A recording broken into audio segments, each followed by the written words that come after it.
ঘূর্ণিঝড় রিমালে প্রাথমিকভাবে ৬,৮৮০ কোটি টাকার ক্ষতি হয়েছে।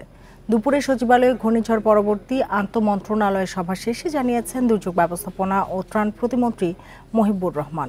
১,৫০০ ট্রলার ও ১,১৬৩টি প্রাথমিক বিদ্যালয়ের ক্ষতি হয়েছে বলেও জানান তিনি।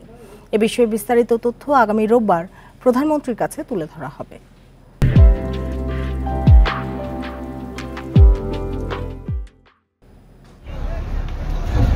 ঘূর্ণিঝড় রিমালের আঘাতে দেশের ১৯ জেলার ৪৬ লাখ মানুষ ক্ষতিগ্রস্ত হয়েছেন।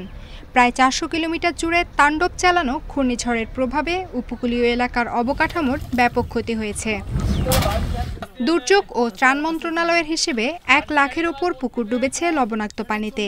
ঘেরের শত কোটি টাকার মৎস্য সম্পদ নষ্ট হয়েছে। ১,৫০০ ট্রলার ও ১,১৬৩টি প্রাথমিক বিদ্যালয়ের ক্ষতি হয়েছে। এছাড়া প্রাণী সম্পদ মন্ত্রণালয়ের ৮৮৯টি স্থাপনাও ক্ষতিগ্রস্ত।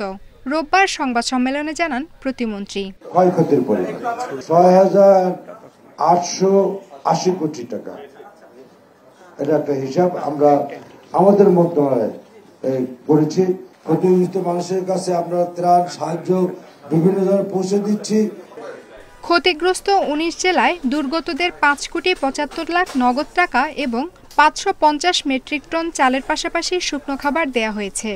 শিশু খাদ্য ও গবাদি পশুর খাদ্যের জন্য টাকা এবং ঘর মেরামতে দেয়া হয়েছে ঢেউটিন।